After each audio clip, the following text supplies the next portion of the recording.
What's going on, guys? It's still here, coming back at you with another video. Man United have beat Chelsea 2-0. Who would have fucking thought it? I certainly didn't. First thing I'm going to say is I'm a bit ill, bit of a shitty throat, so that's why I sound a bit quiet. Hopefully it's not too quiet. But yeah, we got a 2-0 shithousery win against Chelsea. Fucking brilliant. The best game I've been to this season. The first thing I want to talk about is oh my god, the team selection. It baffled me and probably baffled every single Man United supporter and every football fan. Like everyone, I'm going to mute my phone. I thought I'd already done that. But yeah, when I saw that and I was on my way to the game, I was like, for fuck's sake, we're going to get absolutely levered.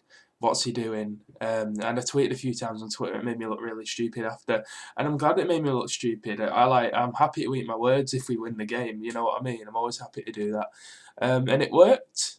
The two up front of Lingard and Rashford. He probably could have played Martial up front and stopped being a dick and dropping him. But the two up front being mobile and moving around and dragging Chelsea's centre halves around all day really causing problems. And I feel like Lingard running around him, because he does make good runs, to be fair. And that's one of the only things I can give him credit for, is that his runs are really good and he moves all the time. Him moving all the time drag the centre halves about, and it gives Rashford like much more space to get into, hence the first goal, like Lingard is running across the face and stuff like that. Yeah, and I just feel like him dropping Ibra, what I've been asking for, and probably a lot of United fans have been asking for a while, actually benefited us. Who would have thought it? It's been years since we've had even a strike partnership or consistently a striker that moves around. You know, we've had Ibrahimovic. Oh God, a very unmobile striker, whatever the word, stationary, I should say. And the same with Van Persie before him. It's been a while. It's probably going back to like the Rooney and Tevez days since we had like a dynamic strike partnership. And obviously, I don't want Rashford and Lingard to start up front every game, but I just feel like in games like this, and especially like in the game yesterday, it really helped, and it's something that I wouldn't have picked up on, and that just, I don't know. Obviously, Mourinho's a football manager, and that's his job. But I just feel like that was a good thing that he picked up on and that he saw, and obviously he went back to the point that he did that in the game against Chelsea in the cup that we narrowly lost 1-0, and that's only because we had a man sent off, and he reiterated that a lot, which is like one thing I don't like about what Mourinho does. He talks about the past a lot, whether it's good or bad, and keeps going on about it. But yeah, I feel like we did the very similar thing there, but in that game we just had Rashford up front on his own, and that maybe hindered us a bit more. And if he would have played maybe Mkhitaryan or Lingard up front with him, we would have won, which I think he did actually. I think he played Mkhitaryan like either just behind him or up front with him, and then when Herrera got sent off, he took him off for Fellaini or something like that. So maybe the same would have happened. Who knows? But yeah, so that in terms of the league takes us, I think we are 4 points behind City. Oh God, 4 points behind City with a game in hand. I'll just double check, but I'm pretty sure. And then I think we are still 6 points behind Liverpool with 2 games in hand, which obviously isn't great, even though we can actually mathematically overtake them if we win all the games we got in hand. It's still not what I want. So yeah, we're 4 points behind City with a game in hand.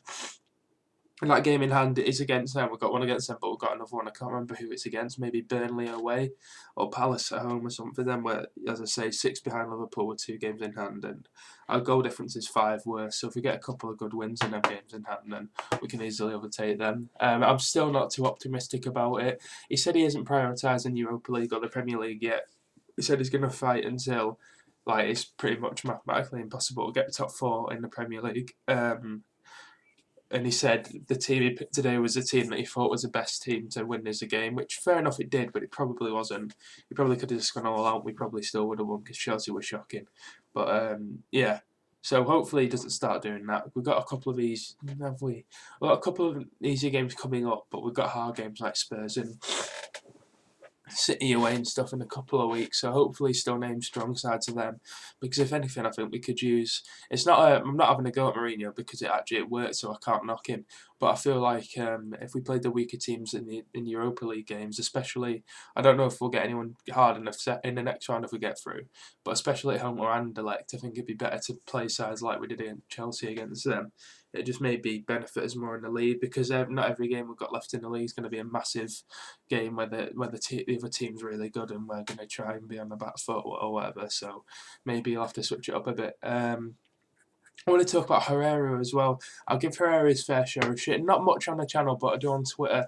I don't give him shit saying he's bad. I just kind of say, oh, I think we could do better. Which I stand by, we probably could. We probably did get a variety of someone. Maybe unrealistic, probably is. But yeah, if we can't get a world class midfielder to replace him next season, I think we should stay with him. And it's completely changed my perspective on him this game, because he does have some really good games, but then other times he doesn't, and he just doesn't do a lot when he's on the ball. But yesterday it was a completely different type of performance for him. You know, every time the ball was going out, he was over to Mourinho getting instructions. He even said after his interview, he's man marking Hazard all game. If United were out the ball and with the ball, he could go where he wanted and just play as a normal central midfielder. But I think the thing we saw from him that we don't usually see is his quality on the ball. He played a lot of good passes, notably the oh god, miss it. Oh, this cough, man. Especially the free ball to Rashford for the first goal. If you watch that from the backwards angle, the way he hits it and it swerves last second is it's really satisfying. But yeah, he played well. It's probably his best game in the United shirt that I can think of, because he's done performances like this and it's come off before. Like away to Liverpool when we drew 0-0, and I think maybe at home at Spurs or something when we won 1-0. But he's never put in a performance like a bastardy. You know what I mean? Like a ball-winning midfielder, always first to the ball, making little fouls and pissing people off. He does them performances a lot, but he's never done one like yesterday where he's done that and combined it with a goal and an assist as well. I think if we see that from him, then he's more than worth keeping in the team next season if he can contribute more goals and assists wise. Because to be honest, he hasn't this season, but that's because of where he plays. His goal a bit, very fluky, but you know, who cares if you don't hit it? If you hit it, if it's there to be hit it, and that's what happened. We need to take more shots like that, and it could have been more. Lingard had a decent chance nearish to the end when Rashford ran down the side and played it back in. He was on the edge of the box, and I was watching that back, and I feel like it was one-on-one with Zuma, and if he just would have been a bit more aware, or maybe if that was someone with a bit more quality, like an Ibra or a Martial on the ball, they would have maybe took it round Zuma, and then you're one-on-one with the keeper rather than lashing it from 20 yards out. Rashford had one which I thought was in from my end. I looked like a bit of a dickhead when he hit it like straight across and it went into like the top right side net, and it honestly looked like it was in from my end. But yeah, we were 2-0 up anyway, so it didn't really matter too much at that point. I wasn't too ashamed of it. As for our next games, we've got obviously Anderlecht in a week. I'll probably go to that. Get back really late, but I'll probably go, I think. Yeah, why not? We're actually playing decent for once. We should win that. Again, we might not. It's a game on paper that you'd expect us to win every time. But again, we drew the away leg. I expect us to easily go through, but I'm not going to say we will, because we've just been very inconsistent this season, more in terms of winning and drawing and losing. But I still feel like I wouldn't want to say we're guaranteed to go through and make myself like a right twat, but I think we will. Then in terms of that, after that, these are the things I should do before I start recording. We'll look at Man United fixtures and just see who we've got coming up in the next couple of weeks. So I know we've got City on the 27th, yeah. So we've got Anderlecht, should be an easy game. Then we've got Burnley away the Sunday after that. That's a tough game. If we win that, then I think we're in a top four battle then, if we win that. I think because that's a very hard game to win. Not many sides have gone there and won this season. Then we have City away, then Swansea at home. But City away is a big one. On a Thursday night at 8 o'clock, what a fucking game that is. But City fans will love going to that. They could have rearranged that better, surely. But yeah, so the next two games are very big games. Two big, hard away games. Probably the two of the hardest away games in the league, even though it's Burnley. And I feel like if we get 4 points from that, or even better 6, and we are in a top 4 battle, and Mourinho needs to start shoving his teams a bit more for the league, because despite what he said, I don't think he has. I'll just try and think if I missed anything. I don't think I really have. The Chelsea fans at the game yesterday, actually, I wanted to mention this. We were chanting, the Viva John Terry chant when he slipped for the penalty in the Champions League final. Then you're looking at all going like this, fucking aeroplane things to us for no reason. I thought that was scummy as fuck. Classy Chelsea fans, eh? To be fair, they were very good. Even when they were 2-0 down, they were still singing. That's probably because they're going to win the league. But yeah, I just thought that was really, really scummy of him. I don't know. To be fair, some United chants do chants like that in like the Hillsborough chants and stuff, which I never do at games. I think it's wrong. But yeah, I'm not going to say all United fans are good, because some of them are right bastards as well. But I just thought that was a bit out of order. yeah, there's not really much to say. I still think Chelsea will go on and win the league because Chelsea have been unbelievably strong this season, and Spurs have got a hard fixture list. You know, they've got to play us. They'll probably batter us, but yeah, they've got Spurs have got a much harder fixture list than Chelsea. Chelsea have got Everton away, and that's the hardest game left in the 5 or 6 games we've got. So I still expect them to win purely because Chelsea are still going to pretty much have to, because of goal difference, probably lose 2 games or at least lose one and draw two, and Spurs are going to have to win pretty much all of them, which I don't think will happen. I hope it does. I'll be rooting for Spurs, obviously. Someone new to win the league that isn't Liverpool, that's great.